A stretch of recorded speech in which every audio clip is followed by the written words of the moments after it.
भगवान बुद्ध को ज्ञान प्राप्त हुआ। जब लोगों को पता चला कि बुद्ध को ज्ञान प्राप्त हुआ है तो लोग यह जानना चाहते थे कि बुद्ध को क्या ज्ञान प्राप्त हुआ है, उन्होंने क्या नया जाना। नया इसलिए क्योंकि संसार में पहले से ही ज्ञान का भंडार भरा पड़ा है और जिस ज्ञान को सब जानते हैं उससे अलग बुद्ध ने क्या जाना। एक दिन बुद्ध के पास एक व्यक्ति आया और उसने बुद्ध से कहा, हे बुद्ध, मैं एक ज्ञानी व्यक्ति हूँ। मैंने सभी शास्त्रों का गहन अध्ययन किया है, मैंने वेद पुराणों का अध्ययन किया है, मैंने गहन चिंतन मनन किया है। मैंने सुना है कि आपको भी ज्ञान की प्राप्ति हुई है। मैं यह जानने आया हूँ कि आपको क्या प्राप्त हुआ है, वह कौन सा ज्ञान है जिससे अब तक हम सब अनजान थे। आपको क्या प्राप्त हुआ है बुद्ध? उस व्यक्ति की बात सुनकर बुद्ध मुस्कुराए और बोले, मुझे कुछ भी प्राप्त नहीं हुआ है, बल्कि मेरे पास जो था वह भी चला गया। व्यक्ति ने कहा, आपसे क्या चला गया बुद्ध? बुद्ध ने कहा, लोभ, मोह, माया, लालच, ईर्ष्या, क्रोध, कामना, इच्छा, वासना, ये सब मुझे छोड़ चुके हैं। वह व्यक्ति बोला, फिर आपने क्या पाया बुद्ध? बुद्ध ने कहा, कुछ भी नहीं। इस पर वह व्यक्ति बोला, फिर लोग ये क्यों कहते हैं कि आपको ज्ञान की प्राप्ति हुई है? क्या आपने ज्ञान प्राप्त नहीं किया? बुद्ध मुस्कुराए और बोले, मैंने ज्ञान प्राप्त नहीं किया। ज्ञान तो सर्वत्र है, कण कण में व्याप्त है, उसे प्राप्त करने की आवश्यकता नहीं है। मैंने तो केवल अपना अज्ञान खो दिया है। अज्ञान खोने के बाद क्या बचता है? व्यक्ति बोला, अज्ञान ना होने पर तो सिर्फ ज्ञान ही बचता है। बुद्ध ने कहा, जब ज्ञान और अज्ञान दोनों ही ना बचें तब क्या बचेगा? वह व्यक्ति बुद्ध के चरणों में गिर पड़ा और बोला, हे बुद्ध, इस स्थिति के बारे में तो मैंने कभी विचार ही नहीं किया। बुद्ध कहते हैं, मेरे पास जो कुछ भी था मैंने सब खो दिया। सब छूट जाने के बाद मुझे पता चला कि जिन चीजों से मैं प्रेम कर रहा था, जिन चीजों को मैं पाना चाहता था, वह सत्य ही नहीं थी। फिर वह सत्य क्या था जिसे बुद्ध ने प्राप्त किया? बुद्ध कहते हैं कि मैंने सब कुछ खो दिया, तब मुझे ज्ञान दिखाई पड़ा। लेकिन इसके विपरीत हम सब कुछ पाना चाहते हैं। बुद्ध खोने की बात करते हैं और हम पाने की बात करते हैं।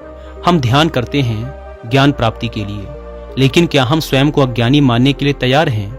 क्योंकि जो ज्ञानी है उसे ज्ञान प्राप्त करने की क्या जरूरत है, क्योंकि वह तो पहले से ही ज्ञानी है। और एक समस्या यह भी है कि हम अपने आप को ज्ञानी मानते हैं और ज्ञान भी प्राप्त करना चाहते हैं। भला यह कैसे संभव है?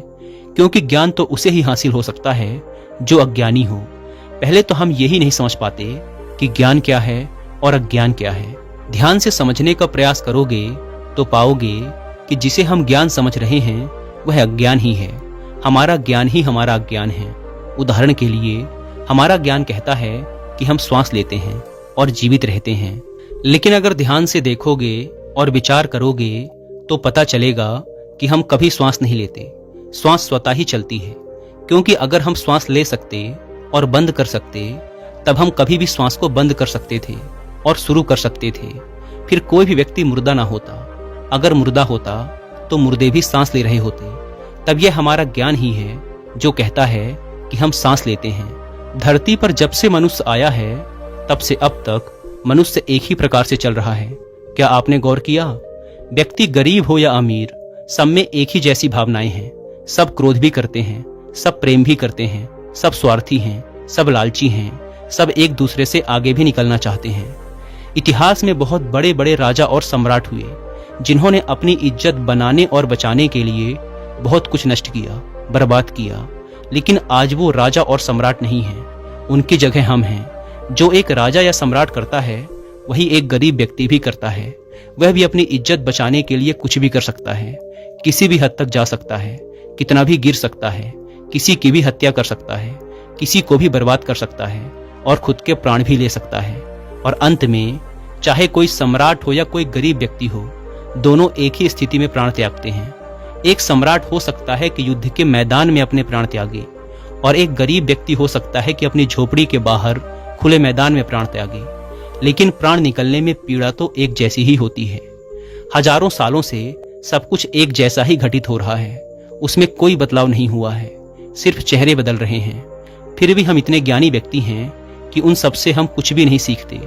हम भी वही गलतियां दोहराते हैं जो पहले ही हो चुकी हैं, और उसका परिणाम भी हम जानते हैं, फिर भी उन्हीं गलतियों को बार बार करते रहते हैं। इसीलिए बुद्ध कहते हैं हम अज्ञानी हैं, क्योंकि जिससे हम अपना ज्ञान समझ रहे हैं वही ज्ञान हमें सत्यता से दूर रखता है। बुद्ध जिस सत्य की बात करते हैं, उन्हें जो सत्य प्राप्त हुआ या जो सत्य होता है वह ब्रह्मांडीय होता है। वह हर जगह, हर समय, हर स्थिति पर एक जैसा ही होता है, उसमें कोई बदलाव नहीं होता है। लेकिन हमारा जो ज्ञान है, हमारा जो सत्य है, वह परिस्थिति, समय और स्थान के बदलने पर बदल जाता है। एक सत्य जो भारत में सत्य है वो दूसरे देशों में असत्य हो जाता है। जैसे प्रेम और करुणा एक यूनिवर्सल सत्य है, यह हर जगह, हर स्थिति में एक जैसा ही होता है। यह हर जीवों में एक जैसा ही प्रकट होता है, चाहे इंसान हो या जानवर। जैसे एक माँ अपने बच्चे से प्रेम करती है, वैसा ही एक गाय अपने बछड़े से करती है। प्रेम जाति, धर्म और शारीरिक बनावट से परे है। इसीलिए बुद्ध प्रेम और करुणा की बात करते हैं। लेकिन बुद्ध जिस प्रेम और करुणा की बात करते हैं, हम उसे समझ नहीं पाते। प्रेम तो हम भी करते हैं, लेकिन क्या वास्तव में हम प्रेम करते हैं? एक पति कहता है, मैं अपनी पत्नी से बहुत प्रेम करता हूँ, लेकिन कुछ समय बाद वही पति अपनी पत्नी की हत्या कर देता है। अब यह कैसे संभव है कि जहाँ प्रेम था, अब उसकी जगह क्रोध ने ले ली? क्योंकि यहाँ प्रेम था ही नहीं, सिर्फ शारीरिक आकर्षण था। इसीलिए वह समय के साथ बदल गया। हम प्रेम या कोई भी व्यवहार कहाँ से सीखते हैं? यह हम अपने परिवार, आसपास के लोगों और समाज से ही सीखते हैं। हमारी बुद्धि हमारे विचारों से ही निर्मित होती है, लेकिन हमारे आसपास के माहौल से ऐसे विचार हमारे अंदर डाले जा रहे हैं जिससे हमारी बुद्धि और समझ का पतन होता जा रहा है, वह विकृत होती जा रही है। प्रेम एक स्वाभाविक प्रक्रिया है जो स्वयं प्रकृति की देन है, और यह प्रकृति का एक हिस्सा भी है। प्रकृति हमसे प्रेम करती है, वह हमारा सभी प्रकार से ध्यान रखती है, लेकिन इसके बदले वह कभी हमसे कोई मांग नहीं करती, जबकि हम ही प्रकृति को नष्ट करने में लगे रहते हैं।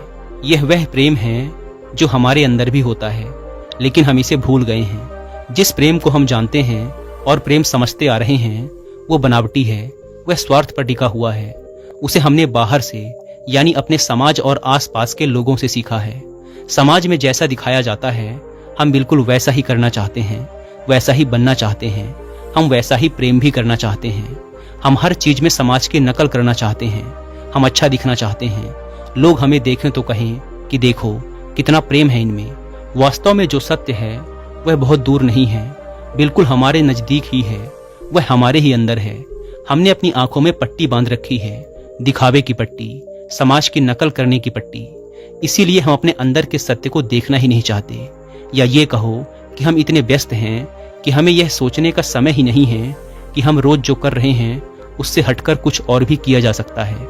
अपनी सामाजिक बुद्धि को छोड़ दें, जो समाज ने सिखाया है उसे कुछ समय के लिए भूल जाएं और स्वयं को समझें, खुद को जानने का प्रयास करें। आपके सबसे करीब आप खुद ही हैं। आपसे ज्यादा आपके करीब और कोई हो ही नहीं सकता। दूसरे किसी भी व्यक्ति से ज्यादा आप स्वयं को बेहतर जानते हैं। देखें कि आप क्या जानते हैं। क्या सच में आप अपने बारे में कुछ जानते भी हैं, या बस ऐसे ही जिए चले जा रहे हैं? जन्म लेना और रोते चिल्लाते इस दुनिया से चले जाना इस जीवन का उद्देश्य कदापि नहीं है।